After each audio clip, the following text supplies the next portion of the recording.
जय श्री राम। आज हम बात करने वाले हैं 11th बायोलॉजी में चैप्टर नंबर 2 बायोलॉजिकल क्लासिफिकेशन।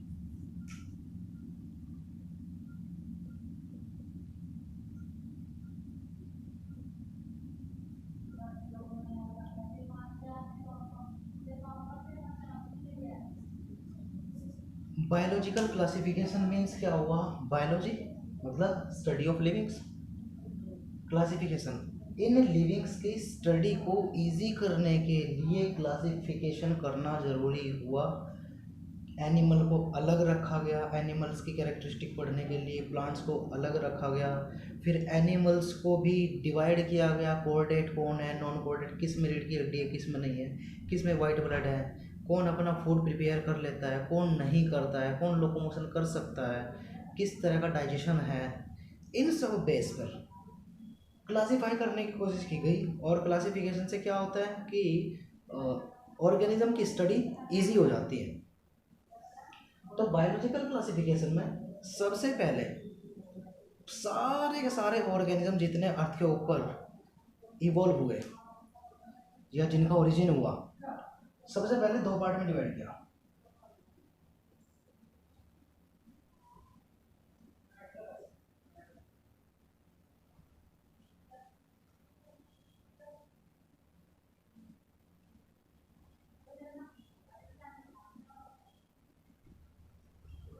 सबसे पहले एनिमेलिया में वो रखे गए जो लोकोमोशन कर सकते थे, एक प्लेस से दूसरे प्लेस पर मूव कर सकते थे, वो एनिमेलिया हुए। हेटरोट्रोप थे वो एनिमेलिया। तो एनिमेलिया में सब ऑर्गेनिज्म को उनको रख दिया गया। जो हेटरोट्रोप थे लोकोमोशन कर सकते थे, इस तरह की प्रॉपर्टी। प्लांट्स में या प्लांटी में उन्हें रख दिया गया जो फोटोसिंथेसिस करते थे, अपना फूड प्रिपेयर करते थे, लोकोमोशन नहीं करते थे। तो इस सिस्टम को बोला 2 किंगडम सिस्टम, क्योंकि इसमें 2 ही किंगडम बनाए थे, प्लांटी और एनिमेलिया। लेकिन उसके बाद प्रॉब्लम आई कि बैक्टीरिया को कहाँ रखेंगे, फंजाई को कहाँ रखेंगे, अमीबा, पैरामीशियम, ये सब कहाँ रखे जाएंगे। उसके बाद 2 किंगडम के सिस्टम के बाद फिर 5 किंगडम सिस्टम आए।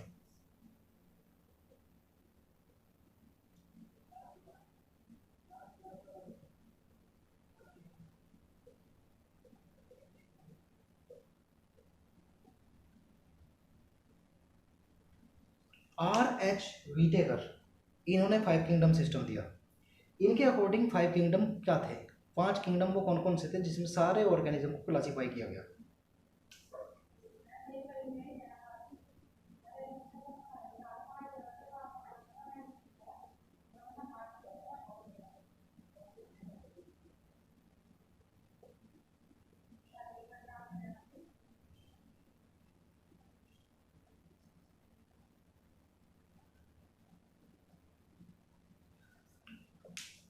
R.H. वीटेकर के थ्रू 5 किंगडम जो दिए गए थे वो Monera, protista, fungi, plenty, animalia.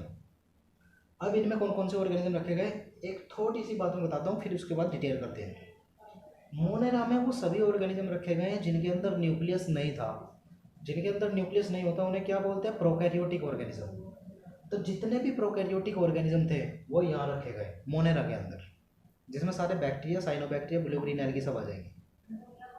Protista में वो सब ऑर्गेनिज्म रखे गए जो यूनिसेलुलर थे, एक सेल से बने हुए थे, लेकिन यूकैरियोटिक, इनके अंदर न्यूक्लियस है। तो जो न्यूक्लियस वाले एक सेल के थे वो प्रोटिस्टा में रखे गए। थर्ड आया फंजाई। फंजाई में वो सब ऑर्गेनिज्म रखे गए जो सैप्रोफाइटिक थे या सैप्रोबायोटिक थे, जो अपना फूड या अपनी एनर्जी डेड और डिकेइंग ऑर्गेनिक मैटर से ऑब्टेन करते हैं। ये यूनिसेलुलर भी हो सकते हैं और मल्टीसेलुलर भी हो सकते हैं। फोर्थ क्या हुआ, प्लेंटी। प्लेंटी में उन ऑर्गेनिज्म को रखा गया जो ग्रीन होते हैं और फोटोसिंथेसिस के थ्रू अपना फूड प्रिपेयर कर लेते हैं। एनिमेलिया में उनको रखा गया जो एक प्लेस से दूसरे प्लेस पर मूव कर सकते हैं और पूरी तरह से हेटरोट्रोपिक थे। ये भी यूकैरियोटिक, ये भी यूकैरियोटिक, और ये भी यूकैरियोटिक, और ये भी यूकैरियोटिक। तो सिर्फ प्रोकैरियोटिक जो हम पढ़ते हैं मोनेरा में, बाकी सब यूकैरियोटिक है। अब हम डिटेल हिस्ट्री करते हैं मोनेरा की। ठीक है, शुरू करते हैं मोनेरा से।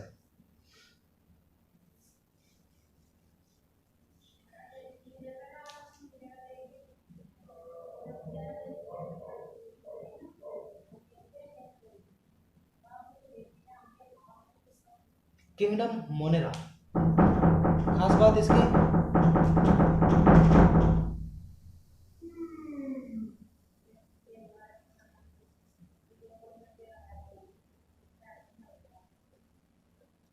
सभी यूनिसेलुलर थे, एक सेल से बने हुए।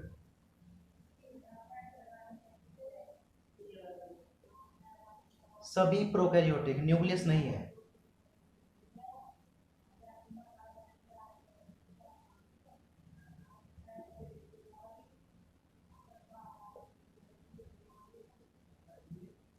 कॉस्मोपॉलिटन मतलब सर्वव्यापी, हर जगह रहने वाले हैं। तो मोनेरा की खास बात क्या हुई? यूनिसेलुलर है, प्रोकैरियोटिक है, कॉस्मोपॉलिट है, हर जगह रहने वाले हैं। तो इसको अगर हम डिवाइड करें आप, तो कितने पार्ट में मोनेरा को डिवाइड किया जाता है?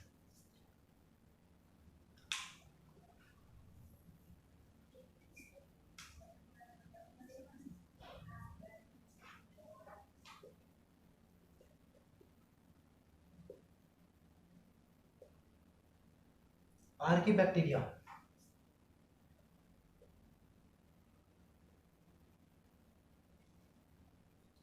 You bacteria,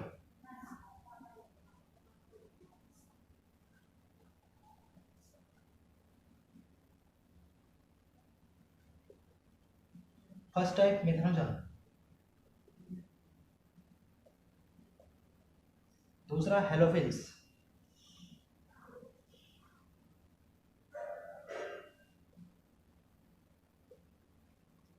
thermo acidophils.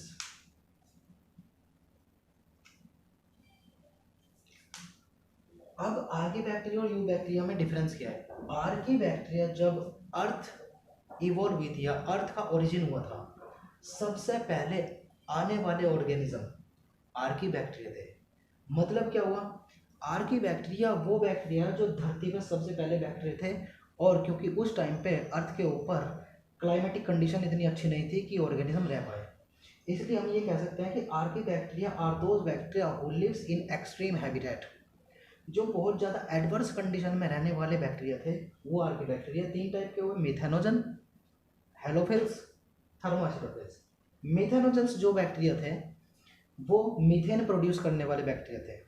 जो ऑर्गेनिक सब्सटेंसेस होते हैं, मेनली जो कैटल्स होते हैं, ग्रीन फोल्डर खाने वाले, घास खाने वाले कैटल जो होते हैं, उनके इंटेस्टाइन में ये मिलते हैं मिथेनोजन्स। इनके इंटेस्टाइन में रह करके उनके डंग के साथ ये बाहर आते हैं। बाहर आने के बाद जो आप गोबर गैस बनाते हैं या बायोगैस बनाते हैं, वो गोबर गैस इन्हीं बैक्टीरिया के थ्रू बनती है, क्योंकि ये बैक्टीरिया उस डंग के अंदर जो सेलुलोजिक मटेरियल है, सेलुलोज वाला मटेरियल, उस मटेरियल को एनारोबिक कंडीशन में ऑक्सीजन की अब्सेंस में उससे मीथेन प्रोड्यूस करते हैं। तो क्योंकि ये मीथेन प्रोड्यूस करने वाले बैक्टीरिया हैं, किसके अंदर? कैटल्स के अंदर। कैटल कौन से होते हैं? जो हरा घास खाने वाले होते हैं। उनके डंग के साथ बाहर आते हैं। अगर उनके डंग को एनारोबिक कंडीशन में रखा जाए, ऑक्सीजन की अब्सेंस में रखा जाए, तो ये मीथेन प्रोड्यूस करते हैं। दूसरा हेलोफिल्स। हेलो मीन्स होता है सॉल्टी, फिल्स लविंग। तो सॉल्ट एरिया में रहने वाले बैक्टीरिया है।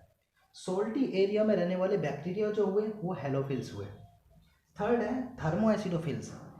हॉट एनवायरनमेंट या बहुत ज़्यादा गर्म जो एनवायरनमेंट थे, हॉट स्प्रिंग होते हैं जो वाटर के, गर्म पानी के झरने, 80 डिग्री सेल्सियस तक उनका टेम्परेचर होता है। अगर उस टेम्परेचर पर भी कोई बैक्टीरिया था तो वो ये थे थर्मोएसिडोफिल्स। देखो तीनों, कोई भी सॉल्टी एरिया में नहीं रह सकता। अगर सॉल्टी वाटर आप प्लांट में डालते हैं तो प्लांट की डेथ हो जाती है। सॉल्टी वाटर अगर आप पानी पीते हैं तो आपको लूज मोशन लग जाते हैं, क्योंकि डिहाइड्रेट हो जाती है बॉडी, सारा पानी निकल कर के इंटेस्टाइन में, और सारा आप एक्सक्रीट आउट कर देंगे। तो इसलिए हेलोफिल्स कंडीशन में भी नहीं रह सकते हैं इंडिविजुअल। तो ये भी एक्सट्रीम हैबिटेट में है, ये भी टेम्परेचर में रह रहे हैं, और ये भी ऑक्सीजन की अब्सेंस में रहे हैं। तो तीनों एक्सट्रीम हैबिटेट में रहने वाले बैक्टीरिया हुए आर्की बैक्टीरिया। ठीक है, ये सिंपल बॉडी थी इनकी, सिंपल। आर्की बैक्टीरिया और यू बैक्टीरिया में डिफरेंस मेन क्या है? कि Archie bacteria simple body, you bacteria में एक रिजिड सेल वॉल डेवलप हो चुकी है।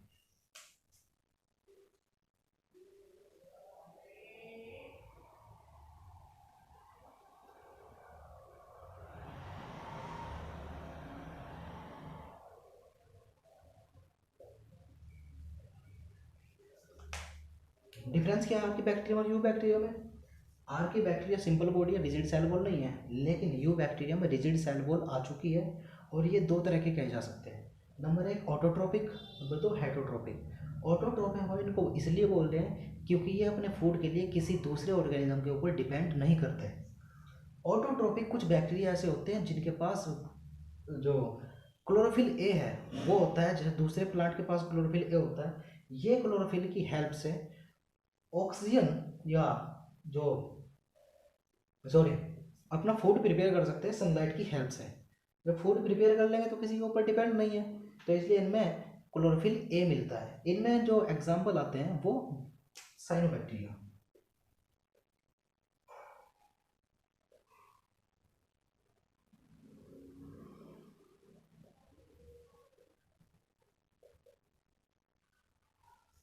या इन्हें ब्लू ग्रीन एल्गी भी बोलते हैं, साइनोबैक्टीरिया को। साइनोबैक्टीरिया का अगर एक डायग्राम मैं यहाँ बनाऊं,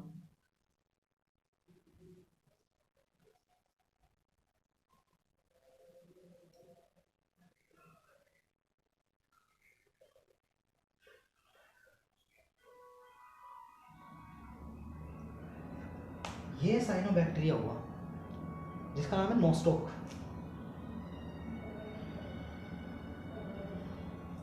नोस्टॉक में ये सिंपल सेल है, ये एक स्पेशल सेल होती है जिसको बोलते हैं हेट्रोसिस्ट।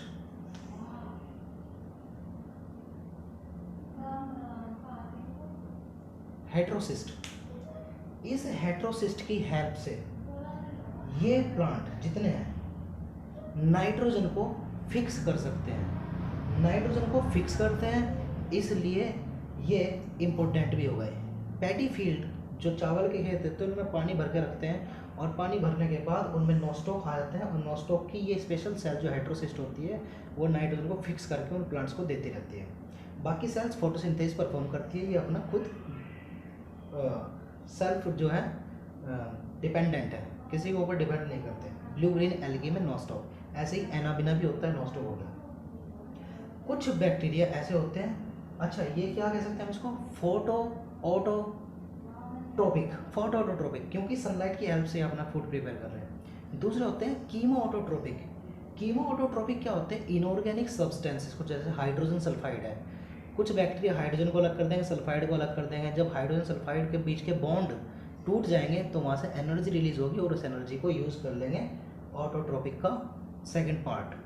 कौन सा, कीमो ऑटोट्रोपिक। तो पहले ये हुए फोटो ऑटोट्रोपिक जो सनलाइट से है, दूसरे हुए कौन से, कीमो ऑटोट्रोपिक जो केमिकल को ब्रेक करते हैं, उनके बीच में जो बॉन्ड टूटते हैं उस एनर्जी को यूज़ कर लेते हैं। तो ऑटोट्रोपिक तो ये हुए। दूसरे होते हैं हेटरोट्रोपिक। इस हेटरोट्रोपिक में क्या बात होगी कि ये एक तो पैरासाइट होंगे, दूसरों पे डिपेंड करने वाले। जितने भी हमारी बॉडी में डिसीज़ होती है या प्लांट में जो डिसीज़ होते हैं वो हेटरोट्रोपिक बैक्टीरिया करते हैं। तो ये हार्मफुल तो है ही, साथ ही साथ हेल्पफुल भी है। हेल्पफुल कैसे हैं, कर्ड बनाने में इस्तेमाल होते हैं जैसे लैक्टोबैसिलस लैक्टिस, विनेगर बनाने में इस्तेमाल होते हैं जैसे एसिटोबैक्टर एसिटी, ठीक है। कुछ एंटीबायोटिक प्रोड्यूस करते हैं, ठीक है, कुछ फाइबर प्रोड्यूस करते हैं। तो बहुत सारे ऑर्गेनिज्म हेल्पफुल भी हैं और हार्मफुल भी है हेटरोट्रोपिक बैक्टीरिया में। ये बात क्लियर हुई, हेटरोट्रोपिक। अब बायोलॉजिकल क्लासिफिकेशन में हमने क्या बताया, मोनेरा की खास बात ये हुई। अब मोनेरा में इसकी बात बताते हैं कि इसमें 5 तरह के जो बैक्टीरिया शेप के बेस पर, शेप,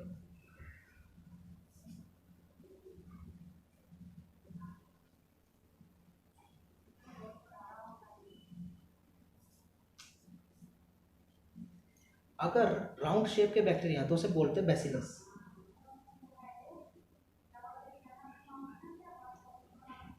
एग्जाम्पल या सॉरी, जो राउंड शेप के बैक्टीरिया होते हैं उन्हें कोकाई बोलते हैं, कोकाई बैक्टीरिया। दूसरे बैक्टीरिया जो शेप के होते हैं वो रोड शेप के, रोड शेप के बैक्टीरिया को बोलते हैं बैसिलस।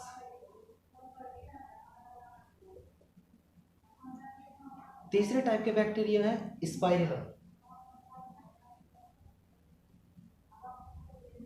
जो स्पाइरल शेप के बैक्टीरिया है इनके पास फ्लैजला भी हो सकते हैं, फ्लैजला। अगर इस शेप का बैक्टीरिया स्पाइरल शेप का तो इसे स्पाइरलम बोलते हैं।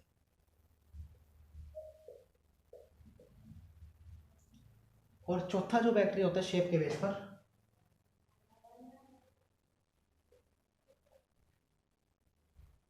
ये कोमा शेप के बैक्टीरिया। तो शेप के बेस पर बैक्टीरिया चार तरह के हो सकते हैं, कोकाई, बैसिलस, स्पाइरलम और कोमा। ये आपका एक किंगडम हुआ मोनेरा। दूसरा किंगडम, अभी आपको जो 5 किंगडम लिखवाए थे, उस 5 किंगडम में पहला किंगडम आपका था किंगडम मोनेरा। अब दूसरा किंगडम करते हैं किंगडम प्रोटिस्टा।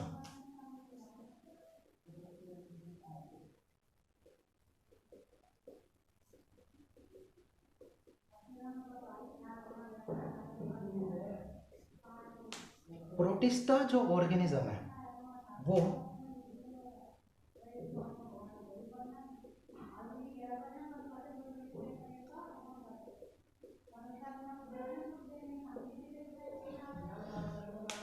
प्रोटिस्टा जो होते हैं यूनिसेलुलर ऑर्गेनिज्म, और यूकैरियोटिक का मतलब न्यूक्लियस रखने वाले भी हैं ये।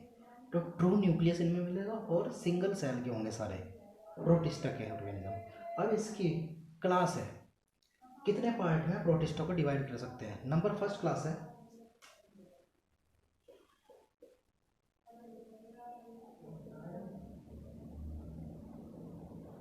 क्राइसोफाइट्स। क्राइसोफाइट्स को कॉमनली हम बोलते हैं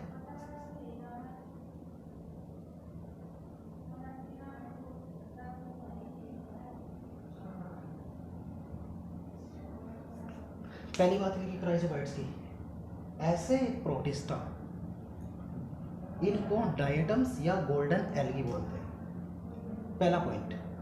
दूसरा,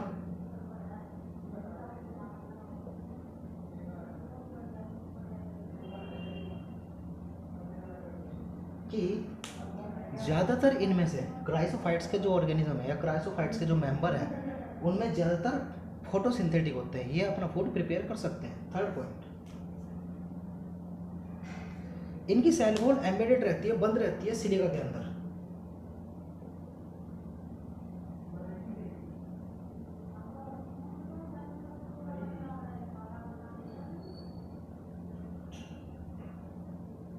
सिलिका के अंदर इनकी सेल वॉल बंद रहती है। बंद होने की वजह से अब जब इनकी डेथ होगी डायटम्स की, तो डेथ साइटोप्लाज्म की होती है, न्यूक्लियस की होती है, सिलिका की नहीं होती। तो जब ये डेथ करते हैं, इनकी पूरी की पूरी कॉलोनी, जो मोस्टली ज़्यादातर ये जो मरीन होते हैं, समुद्री होते हैं, इनकी जब पूरी की पूरी ये सिलिका है,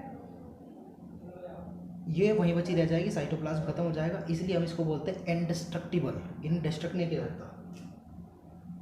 सो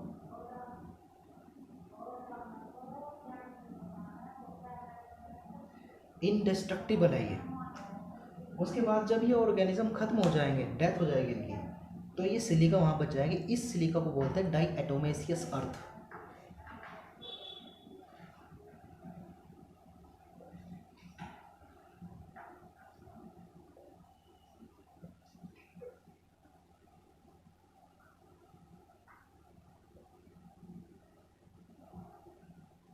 उनकी पूरी कॉलोनी, जो कई मीटर तक, कई किलोमीटर तक हो सकती है, उनकी कॉलोनी की जब डेथ हो जाएगी, सिलिका लेफ्ट बिहाइंड, सिलिका वहाँ बची रह जाएगी, उसे बोल लेंगे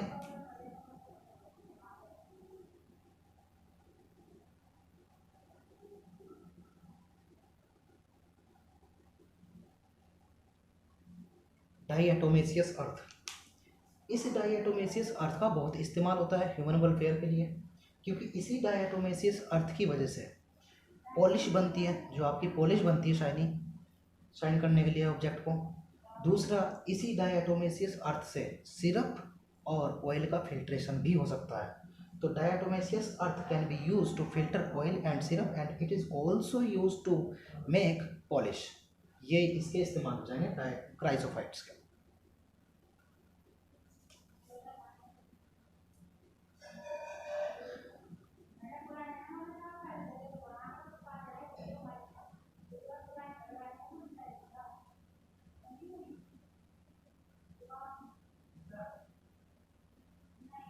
ओशन में जो चीफ प्रोड्यूसर है, जो कार्बन डाइऑक्साइड को रिड्यूस करके कार्बोहाइड्रेट में कन्वर्ट करते हैं, तो चीफ प्रोड्यूसर ओशन के अंदर क्राइसोफाइट्स ही हुए। तो प्रोटिस्टा की पहली क्लास हुई क्राइसोफाइट्स। ये बात पूरी क्लियर होगी, ये सारे पॉइंट्स के क्राइसोफाइट्स के आ जाएंगे। ठीक है, अब दूसरी बात करते हैं। जो इसकी दूसरी क्लास है वो डाइनोफ्लैजेलेट्स है। दूसरी क्लास करते हैं।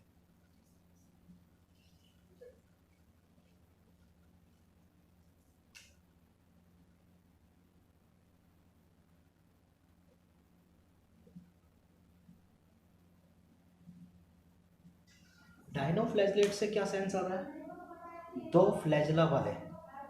ये जो प्रोटिस्टा है इनके पास दो फ्लैजला होते हैं, इसलिए इनका नाम डाइनोफ्लैजेलेट्स रखा है। पहली बात इनकी,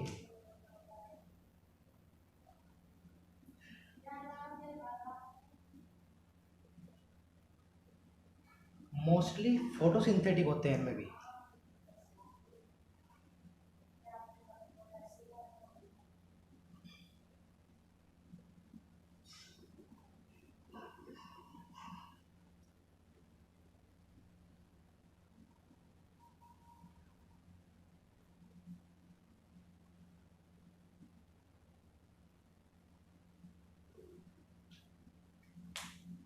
इनमें ये ग्रीन, रेड, ब्राउन, येलो किसी भी तरह के हो सकते हैं, डिपेंड करता है उनके अंदर पिगमेंट कौन सा है। जो पिगमेंट होगा उनका वही कलर होगा।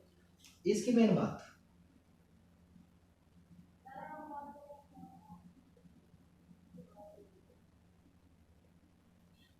जो एक रेड डाइनोफ्लैजेलेट्स है जिसका नाम गोनियोलैक्स।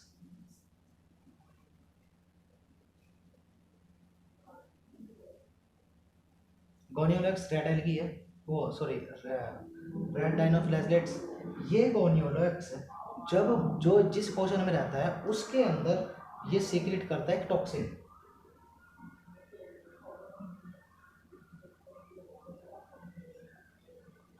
टॉक्सिन सीक्रेट करता है, टॉक्सिन का नाम है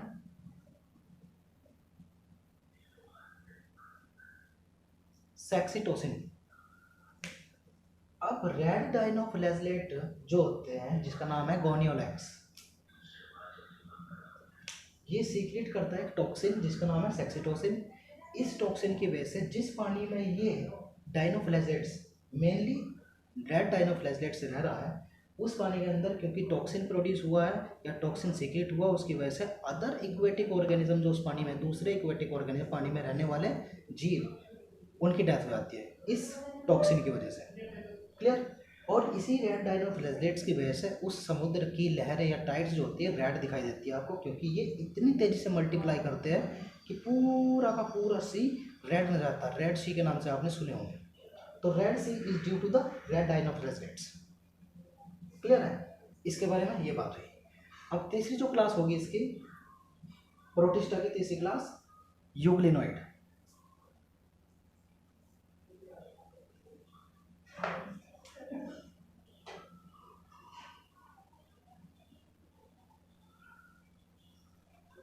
यूग्लिनोइड्स, पहले यूग्लिना का डायग्राम बना देता हूँ क्योंकि यूग्लिनोइड्स में यूग्लिन आता है।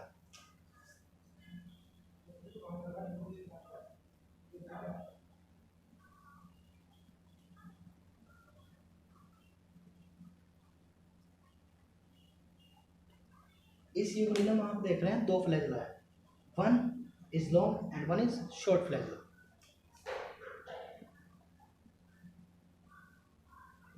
ये इनमें कॉन्ट्रैक्टिल वैक्यूल होती है जो ऑस्मो रेगुलेशन वाटर को बैलेंस करती है इनकी बॉडी के अंदर।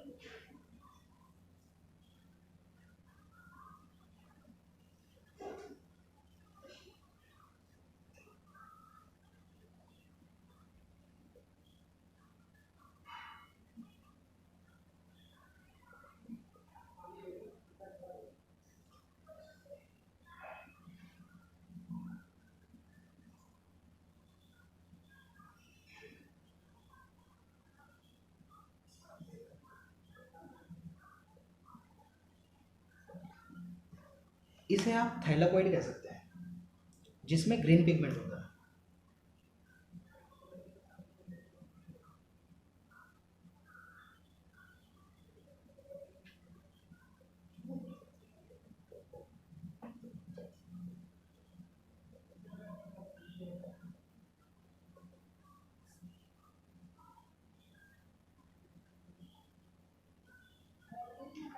ये इसका साइटोप्लाज्म है। अब यूग्लिना को एनिमल और प्लांट के बीच की कनेक्टिंग लिंक मानते हैं। क्यों? क्योंकि यूग्लिना के पास थैलेकोइड है जिसके अंदर क्लोरोफिल ए है, तो फोटोसिंथेसिस ये कर सकता है in the presence of sunlight.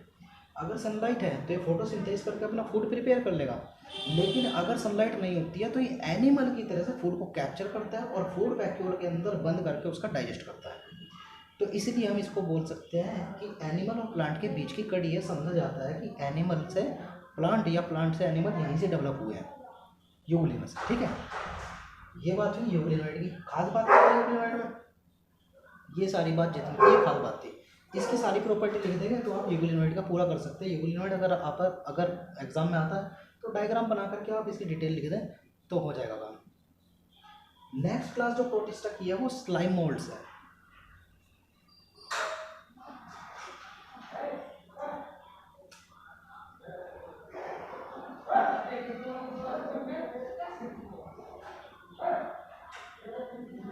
Slime moulds ये भी प्रोटिस्ट है।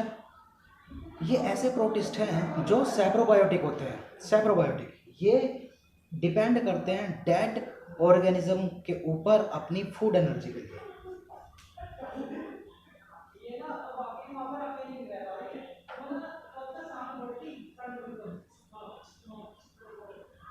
ये सैप्रोबायोटिक प्रोटिस्ट क्योंकि ये डिपेंड करते हैं डेड और डिकेइंग ऑर्गेनिक मैटर के ऊपर, ठीक है, अपनी फूड एनर्जी के लिए।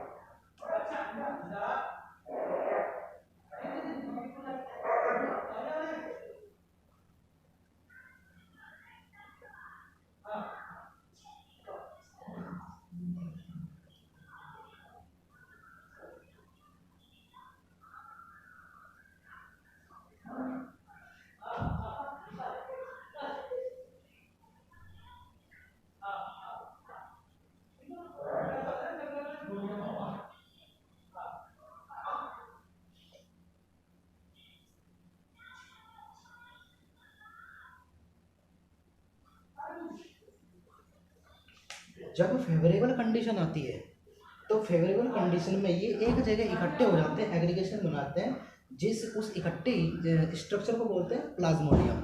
ये प्लाज्मोडियम कुछ फीट तक अपना ग्रोथ कर सकते हैं, ठीक है, लेकिन जैसे ही अनफेवरेबल कंडीशन आएगी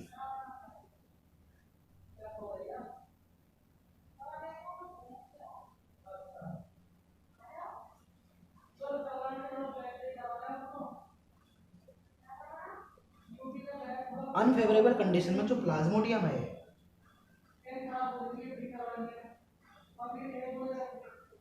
ये प्लाज्मोडियम डिफ्रेंशिएट हो जाता है।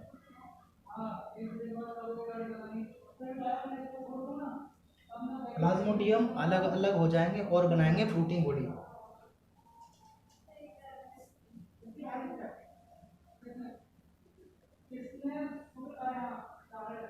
फ्रूटिंग बॉडी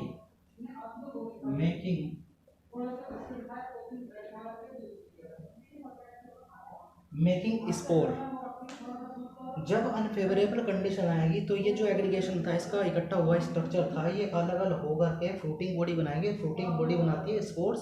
स्पोर्स के ऊपर एक वॉल होती है जो रजिस्ट होती है एनवायरनमेंट के, तो ये कुछ सालों तक इनके स्पोर पड़े रह सकते हैं। जब फेवरेबल कंडीशन वापस लौट करके आएगी तो इन स्पोर से एक नया जो स्लाइम मोल्ड्स का मेंबर है वो तैयार हो जाएगा। इस तरह से स्लाइम मोल्ड्स काम करते हैं। ये क्लियर? उसके बाद प्रोटिस्टा की 4 क्लास हो गई है। कौन कौन सी?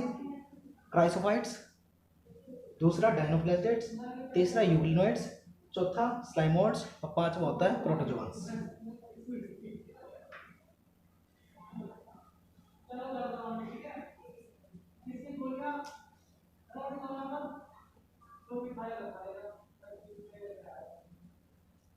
प्रोटोजोआंस आते हैं। प्रोटोजोआन भी यूनिसेलुलर है, ठीक है, ये हेटेरोट्रोपिक,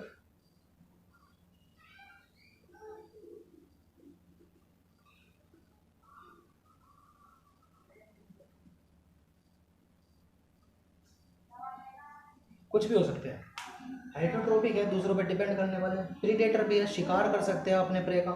या पैरासाइट है, किसी दूसरे ऑर्गेनिज्म के ऊपर डिपेंड करें, लेकिन दूसरा ऑर्गेनिज्म जिंदा होना चाहिए। पैरासाइट का मतलब ये होता है डिकम्पोजर, या जो सैप्रोबाइट होते हैं, सैप्रोबाइट भी दूसरों पर डिपेंड करते हैं, लेकिन सैप्रोबाइट में डेड होते हैं ऑर्गेनिज्म जिसके ऊपर वो डिपेंड करते हैं। लेकिन पैरासाइट में भी डिपेंड करते हैं, लेकिन जिसके ऊपर डिपेंड कर रहे हैं वो लिविंग है। ये तो खास बात हो गई प्रोटोजोआ की। अब प्रोटोजोआ भी 5 तरह के हैं। फर्स्ट पार्ट है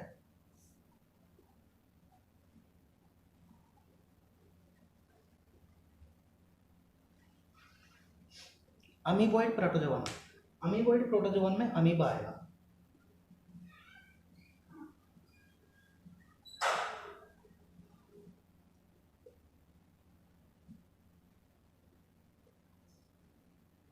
ये अमीबा, इसकी खास बात क्या होगी? इसकी खास बात एक आपको डायग्राम करना है, डायग्राम के बाद उसी डायग्राम की पूरी डिटेल हिस्ट्री लिख देंगे या डिटेल इन्फॉर्मेशन लिख देंगे तो आपका अमीबॉइड प्रोटोजोआ हो जाएगा।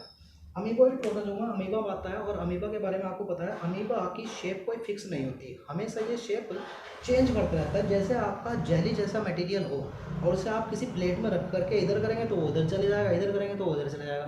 तो इसी तरह से इसकी शेप चेंज होती रहती है, और जो ये आउटर ग्रोथ्स होती हैं इनको बोलते हैं हम स्यूडोपोडिया।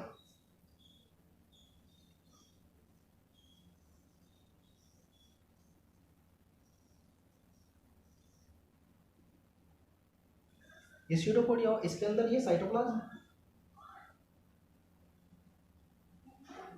ये न्यूक्लियस, ये फूड वैक्यूल। तो ये बात आ जाएगी आपकी अमीबॉइड प्रोटोजोआ में क्या क्या लिखेंगे। They are unicellular eukaryotic, they have food vacuole in which food is digested, they have a true nucleus, they have not a fixed shape, yeah they have a changeable shape of their body। और ये उसकी बात बता देंगे आप amoeba की। इसमें Entamoeba histolytica भी आती है जो पेचिस या डिसेंट्री करती है। फिलहाल 11th लेवल पे पढ़ा रहे हैं, तो 11th लेवल पे हम बहुत ज़्यादा नहीं पढ़ा रहे हैं, सिर्फ इस लेवल या इस मोटिव से पढ़ा रहे हैं कि जो आप स्टूडेंट्स इन्हें लेकर के कुछ कुछ पॉइंट आप लिख पाएँ एग्ज़ाम में। इस पर्पज से थोड़ा थोड़ा धीरे और थोड़ा तेज़ी से जो पढ़ाया जा रहा है, या मेन जो बात बताई जा रही है, तो मेन बात आप यहाँ से लिख लेंगे, उसके बाद थोड़ा सा आप बुक में पढ़ लेंगे तो आपको क्लियर हो जाएगा। तो अमीबॉइड प्रोटोजोआ में अमीबा आएगा और इसकी ये सारी प्रॉपर्टी होंगी। दूसरा जो प्रोटोजोआ है वो है सिलिएटेड प्रोटोजोआ।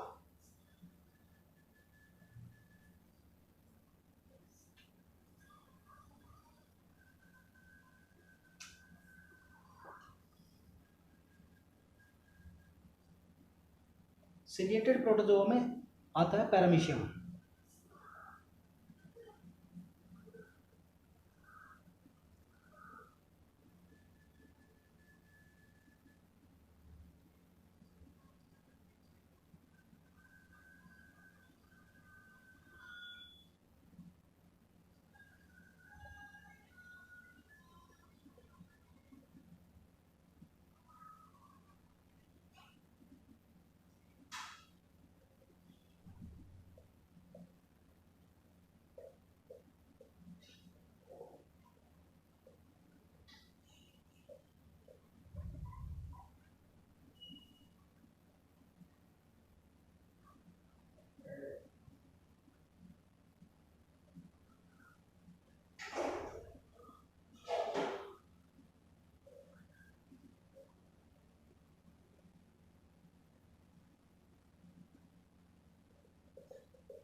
ये क्या लिखना है?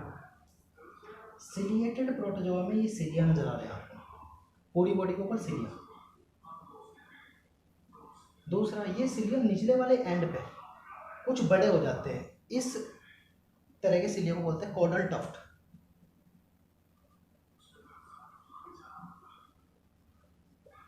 कॉडल टफ्ट ये हुआ इसकी।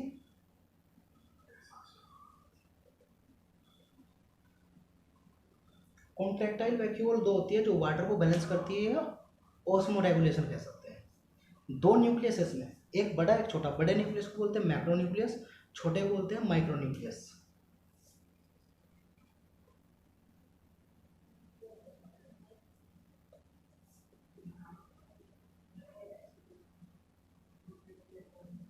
उसके बाद पूरी बॉडी के अंदर ये दिख रही है आपको,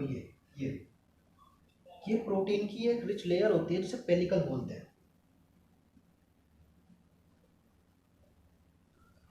एनसीईआरटी पेलिकल जो लिखा हुआ है एनसीईआरटी में, वो यूग्लिनोइड में लिखा हुआ है कि यूग्लिनोइड में एक पेलिकल की प्रोटीन रिच लेयर होती है, वो मिलती है। लेकिन यूग्लिनोइड में नहीं मिलती, वो गलत लिखा हुआ है। जो पेलिकल मिलती है वो प्रोटोजोआ में मिलती है, और प्रोटोजोआ में भी सिलिएटेड प्रोटोजोआ में। क्लियर है। उसके बाद यहाँ से फूड को इंटेक करेगा, ये हो गया। जहाँ से फूड को इंटेक करते ये हो गया ओरल ग्रुप।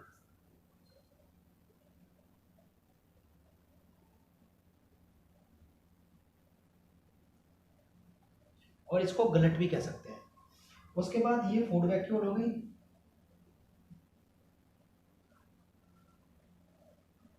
फूड वैक्यूल के अंदर फूड डाइजेस्ट होगा। जब फूड डाइजेस्ट हो जाएगा तो इस अनडाइजेस्टेड फूड को बाहर निकाला जाएगा, जिसके थ्रू निकाला जाता है उसे बोलते हैं साइटोफाइज।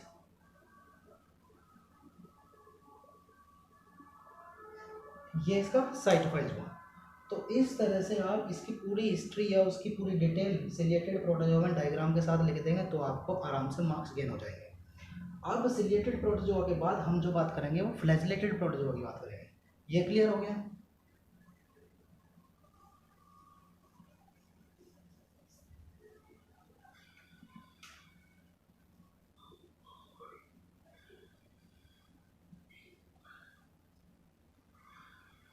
फ्लैजिलेटेड प्रोटोजोआ,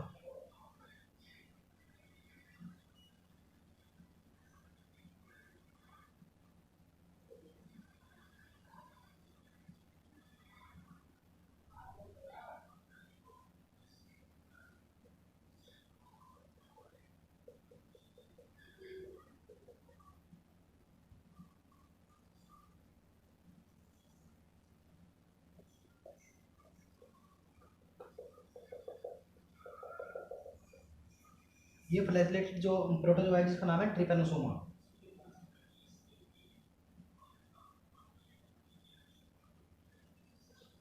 ट्रिपेनोसोमा में ये जो मेम्ब्रेन दिखाई दे रही है आपको, ये अनप्लेटिंग मेम्ब्रेन,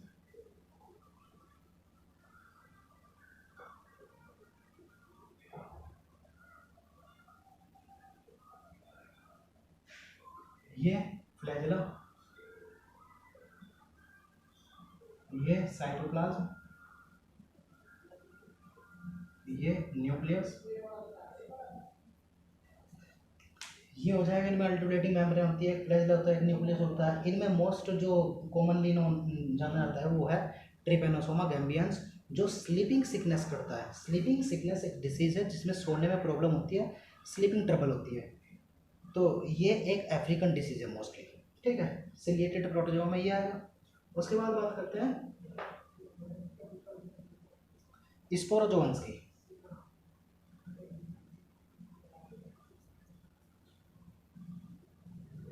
प्रोटोजोआ ही है स्पोरोजोअन्स।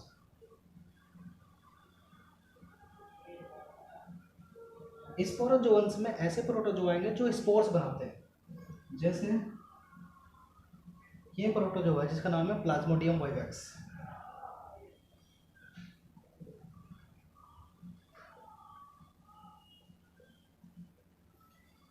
प्लाज्मोडियम वाइवेक्स अकेली स्पीसीज नहीं है। Plasmodium oval, Plasmodium falciparum, Plasmodium malariae, ठीक है, ये 4 स्पीसीज होती है प्लाज्मोडियम की। मेनली प्लाज्मोडियम वाइवेक्स आपको पढ़ाया जाता है। प्लाज्मोडियम वाइवेक्स क्या करता है, मोस्ट नोटेरियस फॉर्म है जिससे मलेरिया होता है। ये प्लाज्मोडियम जैसे ही ह्यूमन बॉडी में एंटर करता है तो लीवर सेल को अटैक करता है।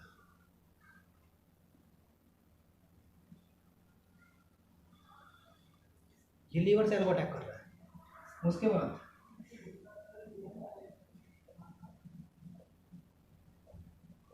इस लीवर सेल में इधर है ये स्पोर्स बनाए। उसके बाद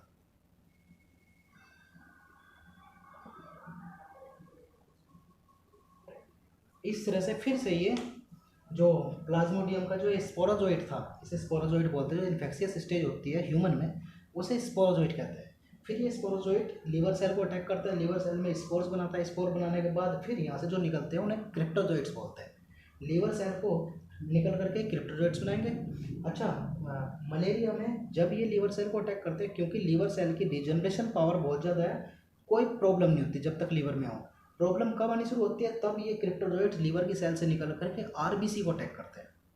वो अभी सिलेबस या फिलहाल नहीं है, जब हम मलेरिया को पढ़ा रहे होंगे तब हम मलेरिया सेकेंड में बताएंगे, फिलहाल यहाँ था। तो जो स्पोरोजोन्स होते हैं, स्पोरोजोन्स क्या करते हैं, स्पोर प्रोड्यूस करते हैं, उन्हें बोलते हैं स्पोरोजोन्स। एग्जाम्पल मैंने बता दिया, प्लाज्मोडियम वाइवाक्स। अब बायोलॉजिकल क्लासिफिकेशन में आपने मोनेरा पढ़ा है, पहले सबसे पहले टू किंगडम सिस्टम पढ़ा है। टू किंगडम सिस्टम पढ़ा, टू किंगडम सिस्टम में आपने एनिमेलिया और प्लांटी पढ़ा, जिसमें एनिमल और प्लांट को क्लासीफाई किया गया। फिर प्रॉब्लम आई कि दूसरे एनिमल्स या प्लांट्स कहाँ रखे जाएंगे या बैक्टीरिया कहाँ रखे जाएंगे, तो इसलिए फिर 5 किंगडम सिस्टम आया। 5 किंगडम सिस्टम में RH वीटेकर ने 5 किंगडम दिए। पहला किंगडम था मोनेरा, दूसरा प्रोटिस्टा, तीसरा फंजाई, चौथा प्लेंटी, पांचवा एनिमेलिया। अभी हमने मोनेरा में पढ़ा, एक्सट्रीम हैबिटेट से शुरू हुए थे मोनेरा के ऑर्गेनिज्म जो है, जब धरती इवॉल्व हुई थी एक्सट्रीम कंडीशन में रहते थे। मिथेनोजन्स मीथेन प्रोड्यूस करते थे, हेलोफिल्स सॉल्टी एरिया में रहते थे, थर्मो एसिडोफिल्स गर्म पानी के झरने हॉट स्प्रिंग में मिलते थे, हॉट वाटर स्प्रिंग होते हैं उनमें। उसके बाद हमने बताया यू बैक्टीरिया में रिजिड सेल वॉल आ चुकी है। रिजिड सेल वॉल में भी दो तरह के हो गए, वो ऑटोट्रोपिक और हेटरोट्रोपिक। ऑटोट्रोपिक में जो सनलाइट से अपना फूड प्रिपेयर कर रहे थे वो फोटो ऑटोट्रोपिक, जो केमिकल को ब्रेक करके उनकी एनर्जी को ले रहे थे वो कीमो ऑटोट्रोपिक। हेटरोट्रोपिक में बनता है जो डिसीज पैदा करते हैं ह्यूमंस में या एनिमल्स में या प्लांट्स में, वो हेटरोट्रोपिक बैक्टीरिया जो हार्मफुल है। कुछ हेल्पफुल बैक्टीरिया भी होते हैं। हेल्पफुल बैक्टीरिया क्या करते हैं कि हमारे जो ह्यूमन के लिए जो प्रोडक्ट्स होते हैं ह्यूमन वेलफेयर के लिए, जैसे कर्ड है और विनेगर है और फाइबर है, ये सब जो है एंटीबायोटिक है, ये सब प्रोड्यूस करने वाले कौन होते हैं, ये भी बैक्टीरिया ही हैं। तो हेल्पफुल और हार्मफुल दोनों तरह के बैक्टीरिया होते हैं। हेट्रोट्रोपिक बैक्टीरिया, ये आपके बैक्टीरिया बात करी हुई। बैक्टीरिया के बारे में ये भी बताया गया कि बैक्टीरिया जो है 4 तरह के होते हैं, कोकाई, बैसिलस और स्पाइरिलम और कोमासे। उसके बाद बताया गया या नहीं बताया गया, उसके बाद मैं ये कह रहा हूँ कि बैक्टीरिया जो रिप्रोडक्शन करते हैं वो असेक्सुअली और सेक्सुअली दोनों तरीके से करते हैं, वो शायद यहाँ पे नहीं पढ़ाया गया। उसके बाद हमने बताया प्रोटिस्टा यूनिसेलुलर यूकैरियोटिक ऑर्गेनिज्म थे। उसके अंदर पहली क्लास जो आई थी वो डायटम्स थे, क्राइसोफाइट्स, डायटम्स या गोल्डन एलगी बोलते हैं। उसके बाद दूसरी क्लास, तीसरी, चौथी, पांचवी 5 क्लास हुई है। उसके बाद स्पोरोजोअन्स हुआ है। स्पोरोजोअन्स प्रोटोजोआ का पार्ट था। इस तरह से ये हुआ। उसके बाद आपने इस चैप्टर में फंजाई, एनिमेलिया और प्लेंटी पढ़ना है। इस चैप्टर की सेकंड पार्ट आपको कल मिल जाएगा। अगर कोई इससे रिलेटेड कोई क्वेश्चन हो तो आप कमेंट बॉक्स में लिख सकते हैं, उसका प्रॉब्लम आपको सॉल्व की जाएगी। जय श्री राम।